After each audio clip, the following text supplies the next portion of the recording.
I'll admit, when Capcom handed me the controller to play Onimusha Way of the Sword, I went into those first encounters like I was playing a Souls-like. I tried to approach each fight in a calculated and methodical way, carefully waiting for the enemy tells, even though I had no clue how much damage they can do or how punishing the game might be. That turned out to be the wrong mindset.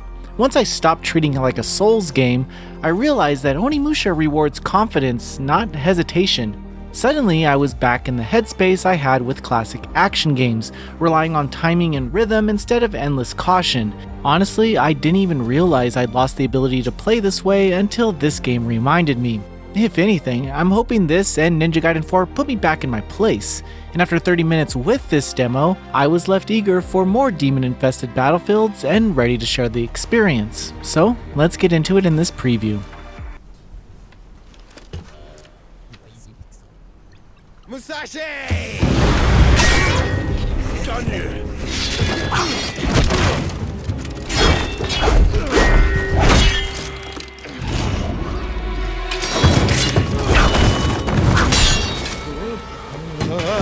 You too, huh?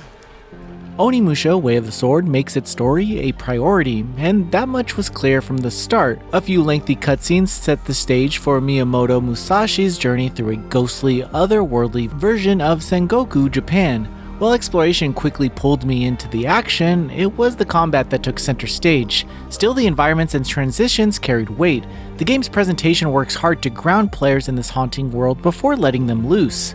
Cutscenes also highlight Musashi's own uncertainty. He doesn't completely understand this world, nor the power contained within his Oni gauntlet. This disconnect makes him feel more human, even as the setting leans into a nightmarish imagery. In my short time exploring, I noticed blocked paths and landmarks that suggested reasons to return later on, along with some secrets tucked away for those willing to wander off the beaten path. The mix of sound design and the visuals turned ruined villages and cursed landscapes into something strangely beautiful for me, creating a tension between awe and dread. The combat system in Onimusha Way of the Sword feels intentional, in a way that recalls the older entries but also gives players far more control. You can chain together basic attacks tied to square and triangle while working in specials through the shoulder buttons. More elaborate moves are tied to a gauge that transform Musashi's weapons for a brief burst of speed and power. All that to say, you're encouraged to balance your regular strikes with explosive finishers. Once I dropped the defensive posture I carried from the Souls-like era, the combat opened up. It wants you to be deliberate but also stylish. It's about judging when to unleash a special move, when to step back, and when to keep pressing. That balance between restraint and aggression is where the fun lies, and the game communicates it clearly without overwhelming you with systems. The demo was then capped off with a duel against Sasaki Gunryo, another Oni Gauntlet user who, in my opinion, is just plain freaking cool. The fight itself had all the trappings of a set-piece battle, flashy but not too rigid. While I wish the difficulty hadn't been toned down for this demo, cause clearly it was adjusted for press, it still managed to feel cinematic without feeling like it was on rails. The choreography of attacks, counters, and weapon transformations flowed together in a way that got my heart racing. If I had to sum it up in one word, I guess I would say this game is cool. Actually, make that hella cool, even if that's 2 words, you get the point. I don't have anything against Souls-like, but I like how Onimusha Way of the Sword avoids chasing that trend and instead builds on what longtime fans already know. The series' DNA is still intact. You collect souls, you use skills at opportune times, and you cut down enemies with intentional weighty attacks. What's new are the modern touches, more flexible combos, more fluid transitions between scenes, and a cinematic edge to the larger battles. I'd personally love to see a level experiment with a fixed camera, something that would call back to the PS2 roots of the series, or more direct narrative threads connecting to past entries. For now though, this feels like a true continuation rather than a reinvention. After my short session, I came away with the impression that Capcom understands what makes Onimusha special. It's not about endless trial and error or hyper-punishing mechanics, it's about deliberate combat framed by atmosphere, history, and spectacle. If the demo is any indication, Onimusha Way of the Sword is shaping up to stay true to that vision while adding just enough modern flair to stand out. If you already had this game on your radar, prepare for some action sequences that live up to the franchise's reputation. Now if you didn't, it's worth paying attention to because Capcom has only revealed a fraction of what's in store here. Onimusha Way of the Sword launches on PS5, Xbox Series, and PC in 2026. Now, enjoy some gameplay.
Musashi!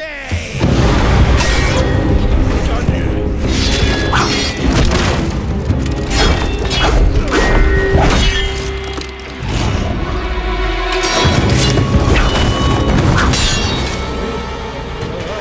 You too, huh?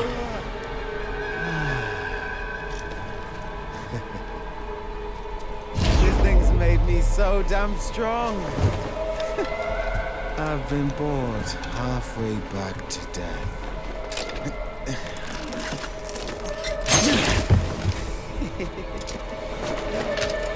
But look, you got yourself one too.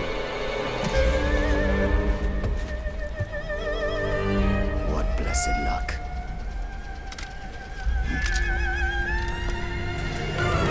Right where we left off.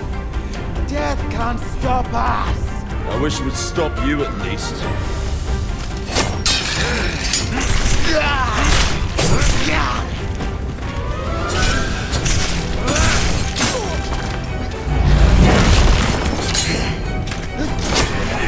I'm just getting started, Daniel.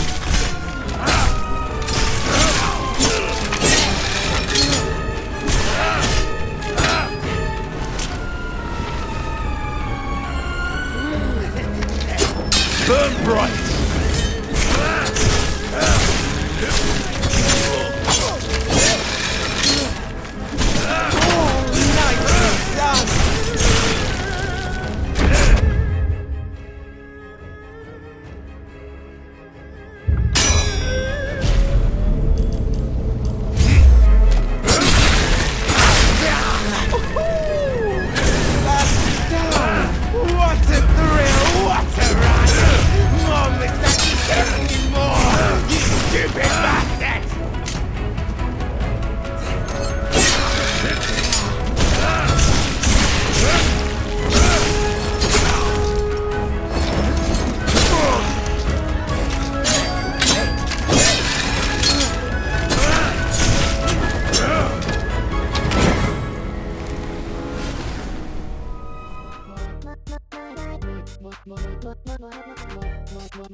Noisy Pixel.